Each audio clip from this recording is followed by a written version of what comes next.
first I'll introduce myself. I'm Kelley Sams, and I work here at UF. I'm in my second year of a visiting scholar position, visiting research scholar position with the Center for Arts and Medicine. My PhD is in anthropology, but I have an undergraduate degree in fine arts. And one of my interests is how the arts are used to share health information.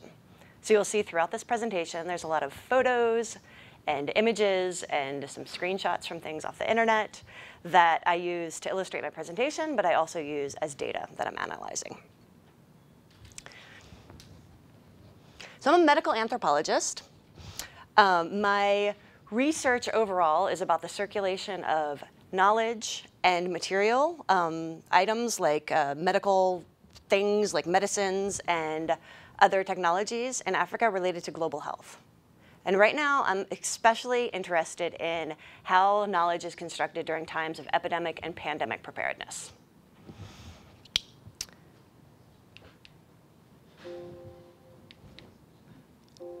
Wait, the other one, maybe. OK.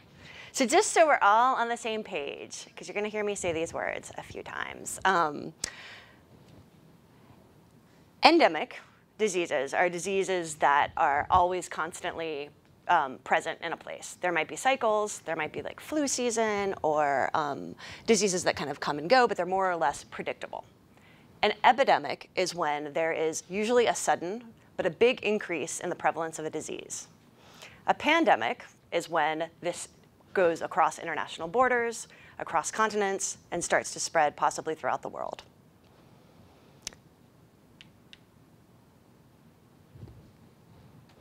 So I'm specifically interested in how, when there is a new emerging disease that comes out, how people mobilize past understandings and past experiences with other diseases to address this new disease. So you've probably heard a little something about the coronavirus. Right now, I think we're at maybe 7,000 cases and almost 200 deaths, possibly more. In addition to these biological and physiological results of the disease, there's also been a lot of xenophobia, racism, a lot of political relationships have really been highlighted and threatened by this. We also have a lot of conspiracies about the creation of this disease and how it's circulating. So that's what I'm specifically interested in. I take a Latour perspective of studying all the human and non-human actors involved in an epidemic. So including like the way that people wear protective gear or the face masks, considering those items to also be actors in these epidemics. I also take a Foucauldian approach to understanding how uncertainty related to these pandemics and epidemics increases surveillance and biopower. Nope. Sorry, there's too many things for me to be touching. OK, this. So today I'm going to be sharing one small piece of my overall research with you. And this is research about disease X. Disease X is a disease that doesn't exist, but it's on the list of WHO's list of priority diseases. I'll explain a little bit more as we go. And so it's a metaphor that's being used as a placeholder for and a predictor of a possible upcoming pandemic. So I conclude that the uncertainty inherent to disease X, and more generally to pandemic preparedness overall, shapes how future outbreaks are being prophesized and predicted, how outbreak control is imagined, what type of boundaries are used to define risk and predict outcomes.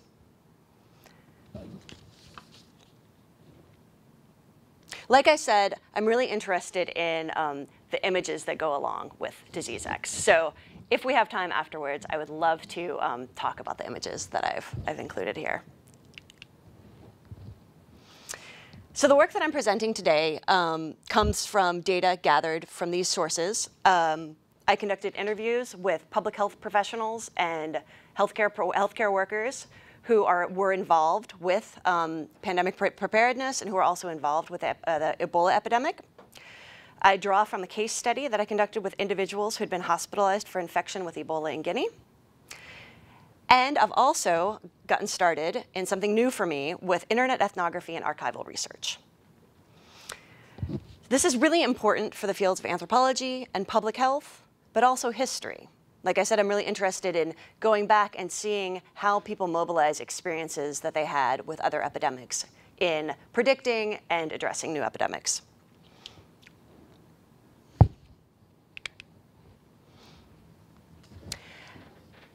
I use this painting a lot in my classes when I talk about how epidemics are memorialized. This is a painting from 1562, which is right after the big whoosh of the beginning of the Black Plague destroyed over 50% of Europe's population.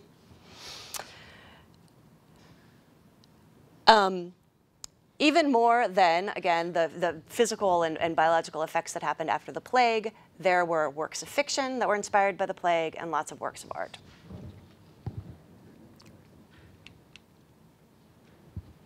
Here's another example of epidemics being memorialized. There was a lot of photography done for the first time of a pandemic when the Spanish flu swept across the world in 1918.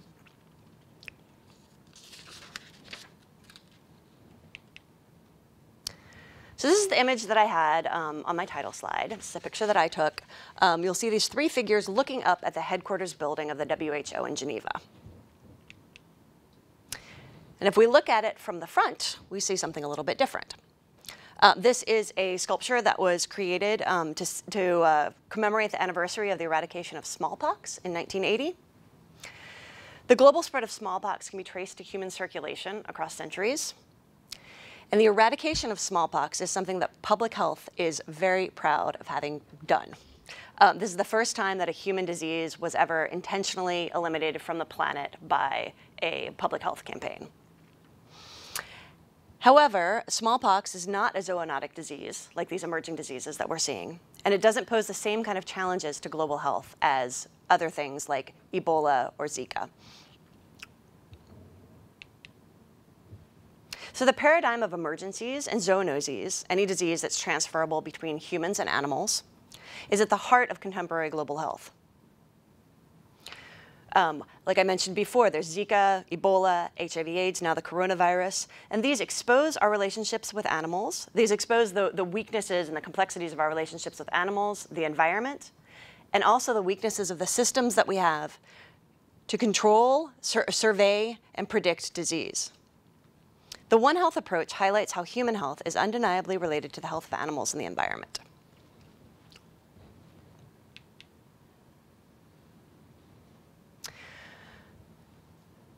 So in 2018, WHO added disease X to its list of priority diseases.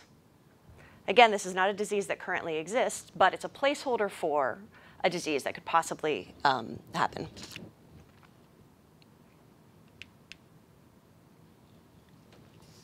One of the medical historians who I draw from a lot is Christos Linteris, who last year published a book that's titled Human Extinction and the Pandemic Imaginary. He writes about the pandemic imaginary following philosopher Cornelius Castoriadis, who says that the collective imaginary is not a reflective surface, but a productive principle of reality. In a Foucauldian way, we can understand knowledge about pandemics as simultaneously produced by and reproducing these understandings. In his book, Linteris writes about some of the recurrent narratives related to epidemics that we have. He mentions the narrative of the commercial aircraft that transports local contagions across continents, viruses that spill over from wild animals to remote village populations. In the 1990s, we saw two really big Ebola outbreaks, one in Gabon and one in the Democratic Republic of Congo.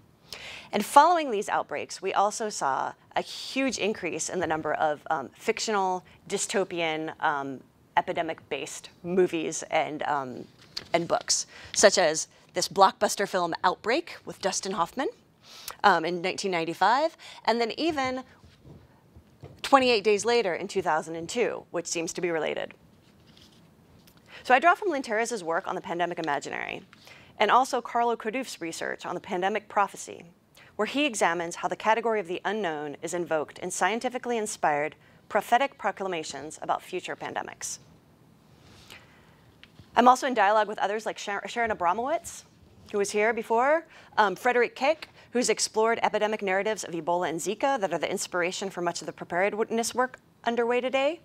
However, unlike these scholars working in epidemic preparedness, my focus on this project is how a metaphor for a future epidemic can shape the biomedical framework and the understandings of ordinary people and health specialists. My approach.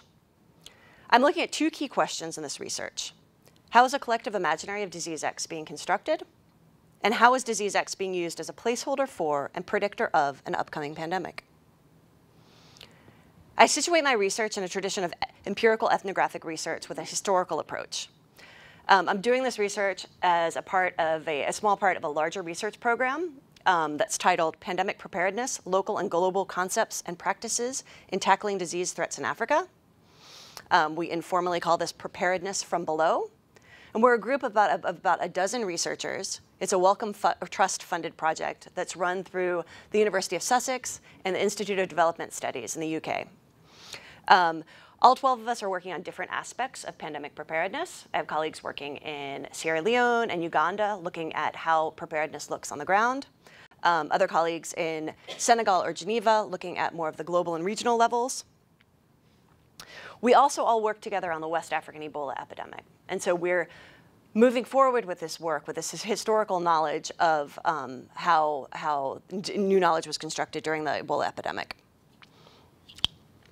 So for this work that I'm about to, sorry, I feel like I have so much to say. Okay, I'm going to go through 3 themes that came out of the analysis of interviews that I conducted with healthcare workers and global health professionals, a case study of Ebola survivors in Guinea, internet research and internet ethnography, and archival research in the French colonial archives in Aix-en-Provence.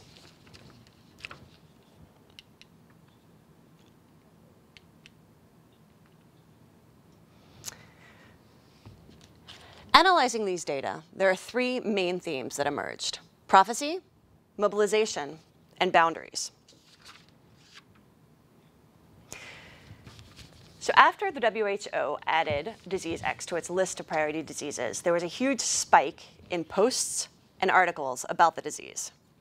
The news reports about disease X were very dramatic. We saw titles like, "The World Health Organization is very worried about disease X, and you should be too." Or "Disease X, the world's worst nightmare." The visual images that accompanied these articles were also very dramatic, such as this one. We see 2 individuals lying on stretchers. This was from a Forbes article with a caption that read, "Someday disease X will cause a scene like this." Often these were photographs from mock tests for outbreak scenarios, like this one was, or photographs from the Ebola epidemic.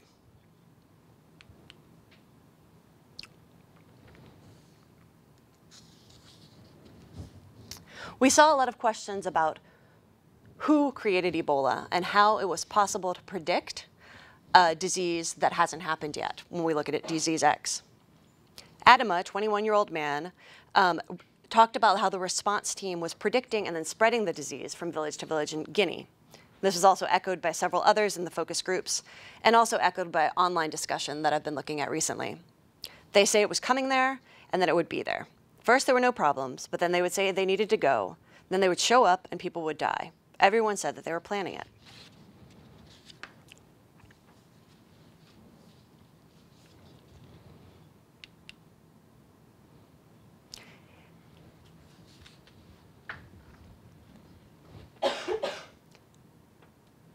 Here's another discussion online, and this was in the comments section of a YouTube video about disease X, where we have 3 users writing about how disease X was probably planned.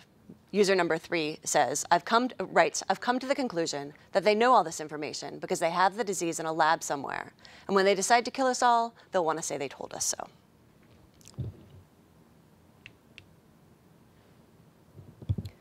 It's a photograph of the bat, not the bat, the type of bat that is considered to be responsible for the Ebola epidemic in West Africa.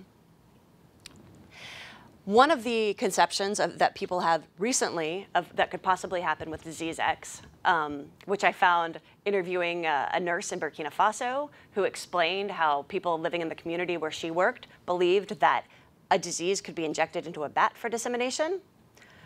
This was echoed by someone who we'll call Karen, who works in public health in Geneva, who said it's not true, but it somehow does make sense. It seems possible to do. And then everyone's afraid of the bat or the monkey or whatever.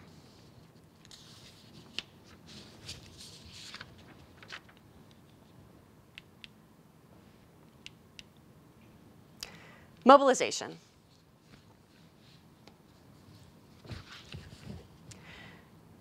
Mobilization emerged as a very strong theme.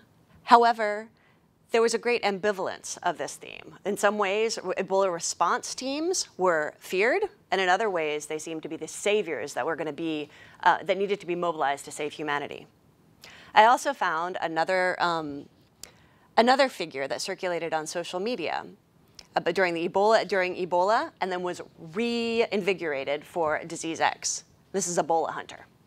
Ebola Hunter is produced by a Ugandan film studio, and he obviously is wearing it looks like a homemade protective gear suit, carrying two things that appear to be water guns, and he requests viewers internet viewers throughout the world to record videos of them getting sick with Disease X or Ebola, and send them in. And so on this website, there are all these videos of people from throughout the world pretending to become very, very sick and falling to the ground and claiming that they have Ebola or they have Disease X.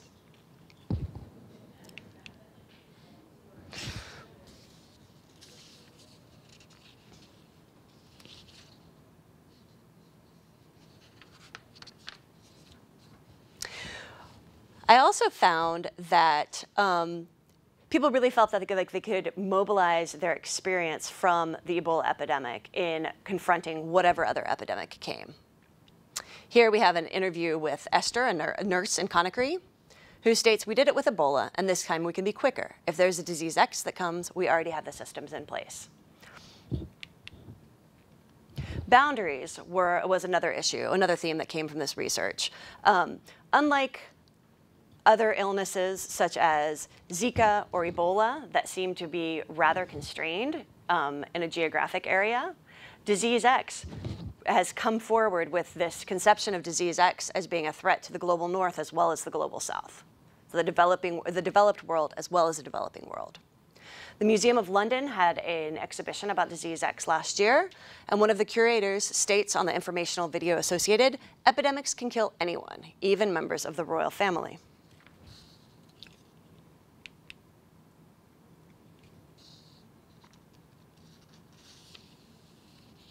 So the idea of Disease X circulating widely and being a risk for all sorts of types of people in different types of areas contrasts with the interviews that I did with Ebola survivors who had a narrative about certain ethnicities that were physiologically more vulnerable and who had this discourse about Ebola and other infectious diseases really being planned for the African continent.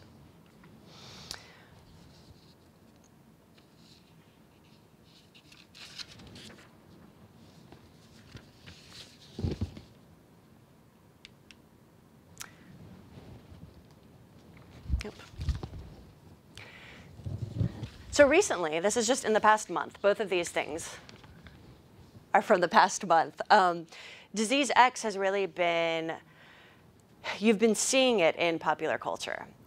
This novel was just published in January of 2020, so this month.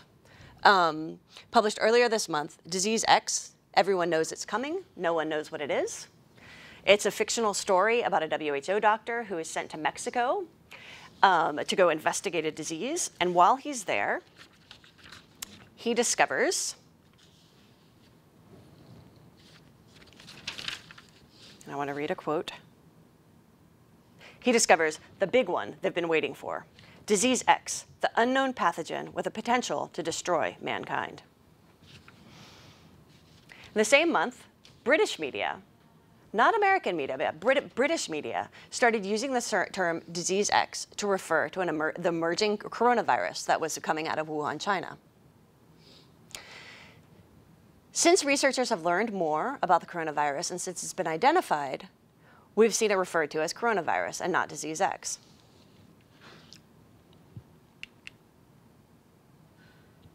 So understanding how prophecy, mobilization, and boundaries emerge as themes shaping conceptions of risk and behaviors related to pandemic preparedness is of great importance for the social sciences and health sciences.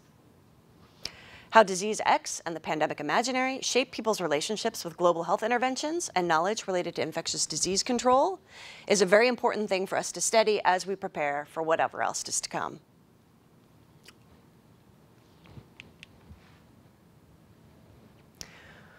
This is a photograph that circulated widely during the Ebola epidemic. The Ebola response teams were coming into villages. This photograph, I think, was from Liberia, if I'm not wrong. It's either Liberia or Sierra Leone. Response teams were coming into villages and looking for people who had been infected with Ebola and forcibly taking them to be quarantined.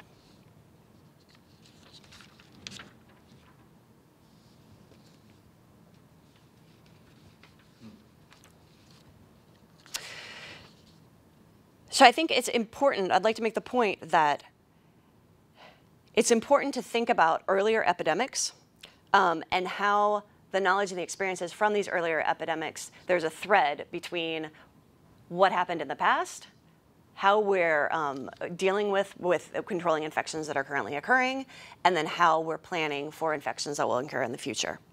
So in James Fairhead's analysis of the inadequacies of global health during the West African Ebola epidemic, he writes that missing from expert response were insights that might have been drawn from comparative historical analysis concerning the social dynamics of epidemics and their mishandling, past and present.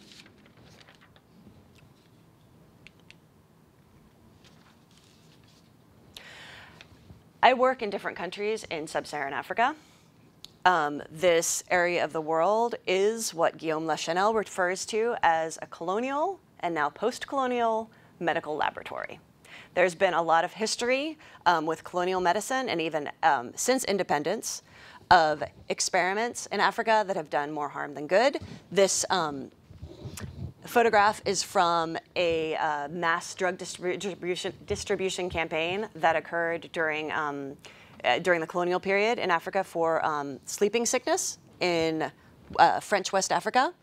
And the medication that was distributed actually did a lot more harm than good. They were hoping that it was going to be this miracle drug and cure sleeping sickness and eradicate sleeping sickness from the country, from the continent. But what happened was actually a lot of people had a lot of health issues with it. So this project is really new for me. So this is the first time I'm talking about it, but I'm really excited about it, and I find that it's really timely.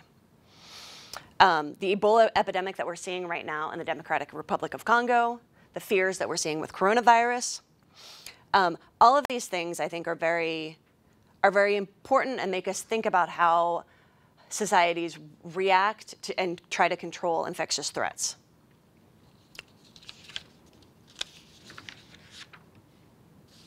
So ideas about planned attacks we saw in Ebola, we saw it in disease X, and we're seeing now with the coronavirus. This tweet states, "They've been trying to clear us for generations now." The research that my team and I are doing in Sierra Leone and in Uganda find that people are mobilizing their past experiences with colonization, references to imperialism, and also experiences navigating other infectious diseases and how they're predicting and navigating diseases that they're confronting now. So, like I said, I'm just at the beginning of this. I have fieldwork trips planned to Sierra Leone and Niger to do interviews with global health professionals, healthcare workers, and just ordinary people to talk about disease X, to talk about preparedness. Right now, there are lots of meetings going on. The first potential suspected case of coronavirus in Africa was found in Côte d'Ivoire. And so there are a lot of meetings that are going on today that I've been in touch with colleagues about. So I'll be going to look at some of that. I'm also analyzing for the first time tweets off of Twitter. I've been working with colleagues today on some software that downloads 20,000 tweets, and then we put them into in vivo and we analyze them for words that occur. So we're doing that. I'm also going to be looking more at coronavirus. And I think it's very important let me see if I thought I had another one. Yeah, I think it's very important to keep looking at how popular culture is being mobilized and how people are thinking about disease. This is, like, I don't know if you are familiar with the anthropomorphic avatar that Ebola had, Ebola-chan. Well, Corona-chan now exists. She's usually seen with bat wings. Here she doesn't have her bat wings on, but she's usually seen with bat wings and carrying a bottle of Corona. And at the top, you see the caption, "It's time to move to Greenland, y'all," which is from the video game Pandemic Inc., where players disseminate these diseases throughout the world, and the only place that's safe is Greenland.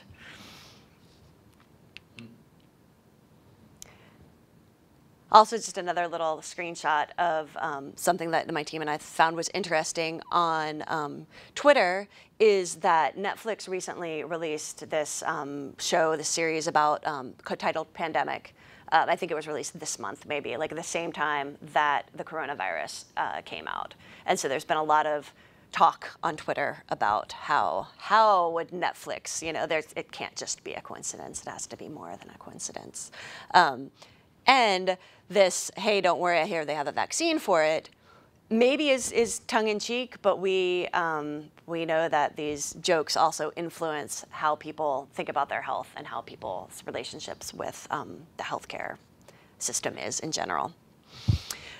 So finally, I would like to leave you with the references for three co-authored articles that I published recently, looking at infectious disease through a social science lens.